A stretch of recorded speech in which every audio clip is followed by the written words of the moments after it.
ایک سوال یہ ہوتا ہے کہ صلی اللہ علیہ وسلم کیا یہ بھی مکمل درود پاک ہے؟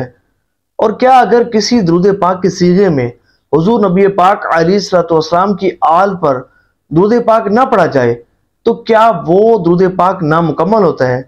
تو دیکھیں، اس کا جواب یہ ہے کہ صلی اللہ علیہ وسلم یہ بھی درود پاک ہے، لیکن درود پاک پڑھتے ہوئے اس بات کا خیال رکھا جائے کہ اس صیغے کے ساتھ درود پاک پڑھا جائے کہ جس میں حضور نبی پاک علیہ السلام کی آل پر بھی درود پاک بھیجا جائے۔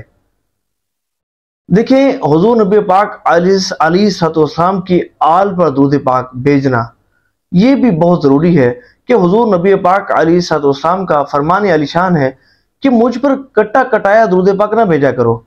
تو صحابہ کرام علیہم الرضوان نے عرض کیا، یا رسول اللہ صلی اللہ تعالی علیہ وآلہ وسلم، کٹا کٹایا درود پاک کون سا ہوتا ہے؟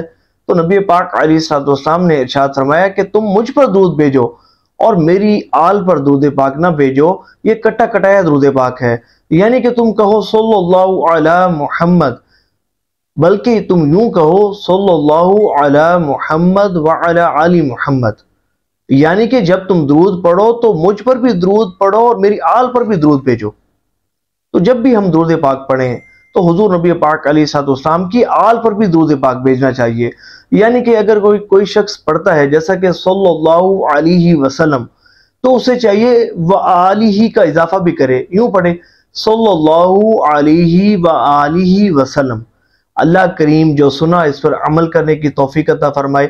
اللہ کریم ہمیں کثرت سے درود پاک پڑھنے کی توفیق عطا فرمائے۔